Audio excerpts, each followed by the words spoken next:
ব্রাহ্মণবাড়িয়ার নবীনগরে মেঘনা নদী অবৈধভাবে দখলের অভিযোগ উঠেছে বালু সিন্ডিকেটের বিরুদ্ধে।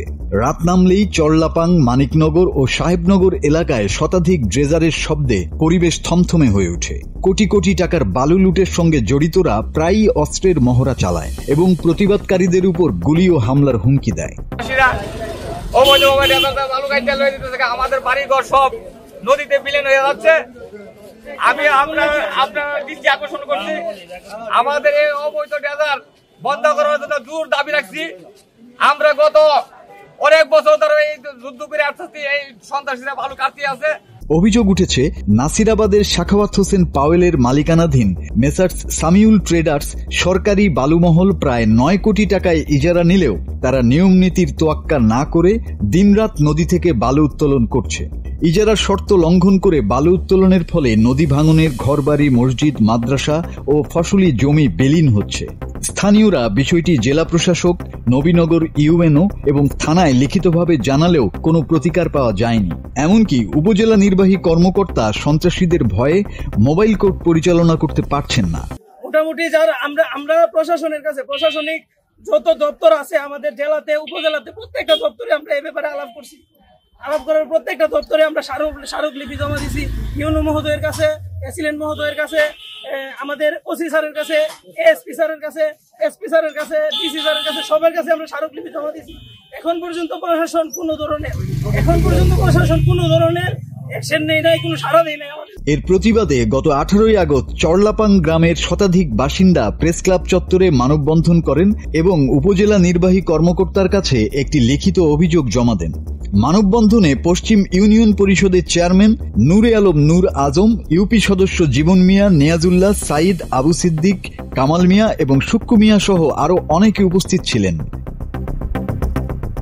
তবে ইজারাদার সাখাওয়াত হোসেন এসব অভিযোগ অস্বীকার করেন।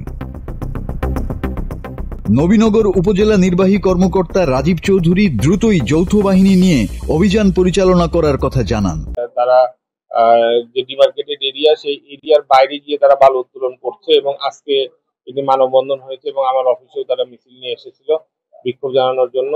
তো আমার মনে হয় যে বিষয়টি আমি অভিযোগটি পেয়েছি, এটার বিরুদ্ধে আমরা যথাযথ ব্যবস্থা নিব। তবে আপনাদের যে জিনিসটি জানা দরকার, যে আপনারা অবশ্যই জানেন, তারপর আমি আরেকবার মনে করিয়ে দিচ্ছি, সেটা হলো এখানে রায়পুরার একটি দল, তারা অস্ত্রধারী এবং তারা অনেক সময় প্রশাসনের উপরে এবং আইনশৃঙ্খলা বাহিনীর উপরে তারা অনেক সময় তারা গুলি বর্ষণ করেছে। এটা অবশ্যই আপনাদের নলেজে আছে। এবং কিছুদিন আগে আপনার ভৈরব থেকে একটি লঞ্চ এসেছিল, সেখানেও এরকম একটি ঘটনা ঘটেছিল। তো আমার মনে হয় যেহেতু তারা আর্মড অবস্থায় থাকে, আমাদের যথাযথ প্রস্তুতি নিয়ে কিন্তু এখানে মোবাইল কোর্টটা করতে হয়। এবং এখানে সচেতন মহলের দাবি, এখনই এই অবৈধ বালু উত্তোলনের বিরুদ্ধে ব্যবস্থা গ্রহণ করা না হলে মেঘনার তীরবর্তী চরলাপাং, মানিকনগর সহ বিস্তীর্ণ গ্রামগুলো অচিরেই হারিয়ে যাবে মানচিত্র থেকে।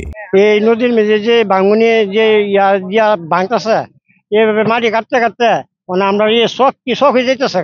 এখানে একটা কবরস্থানটা 2 কানির মেঝে 1 কুনি আছে, 3 কুনি ভাঙা রয়ে গেছে।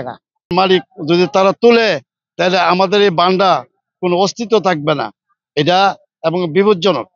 অবশ্যই এই জন্য আমাদের গ্রামটা বাঁচার জন্য, এই বান্ডা বাঁচার জন্য যাতে টিকে থাকে, এই জন্য আমাদের সবার গ্রামবাসী সবারই এটা হইলো আবদার, যাতে মাটি উত্তোলনটা বন্ধ করা হয়। পশ্চিম চরলাপাং গ্রাম নদী ভাঙনের কবলে।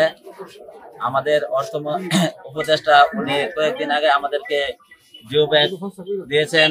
তো এখন আমাদের অবৈধ ড্রেজারে আরো হাজার হাজার বিঘা ফসলি জমি এবং ঘরবাড়ি এবং মসজিদ, মাদ্রাসা, স্কুল নদীতে বিলীন হয়ে যাচ্ছে।